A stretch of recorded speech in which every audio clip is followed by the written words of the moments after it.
nice. Now the bass, I have 3 different channels going on. The parts are pretty simple, but it needs to sound thundery. You need to have that low mids. So I use an amp track, Amplitube 5. I've been using that a lot lately. I like the bass. They have a lot of great bass options. And I went with the orange bass. Sounded great.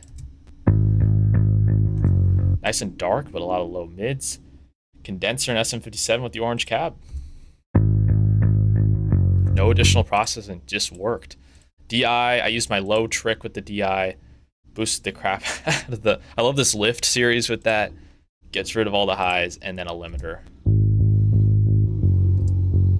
Doesn't look like the limiter's even doing that much in this case, because it's kind of on the master of the bass.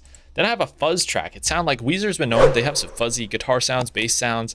So I have this fuzz track here. Oh, that is just disgusting, but in the best way with the bass sound. EQ, you don't need this high highs. You don't need the low lows. Just want like a mid-range growl to get it to connect with the guitars in a nice way. This looks like, oh, I bypassed the amp. It's a distortion pedal and a fuzz pedal.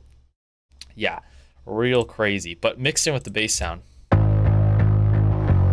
Right, you can have fun. You can explore sounds. You can really get creative. Just don't go overboard with it. Like if I made this fuzz channel like 10 dB too louder, it would ruin the track completely. It's all about subtlety. Still sounds like a bass guitar, but it's got, you know, some character now. It's not just a DI. Like here's the DI. Like that's nice, but we messed with that and we made it sound awesome. So on the bass guitar virtual mix rack, I used the Pultec, it looks like, this time, adding some like low mids, 1073, adding some bigness, and then the 1176 blue channel. It's doing quite a bit of gain reduction. I didn't have mix up all the way though. Little corrective EQ, just adding some more low mids back in. Mix hub.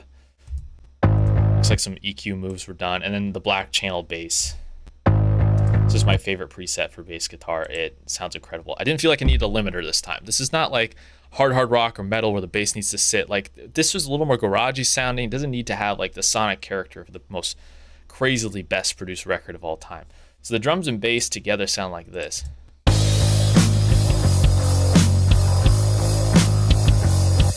Sounds awesome to me. I'm loving that.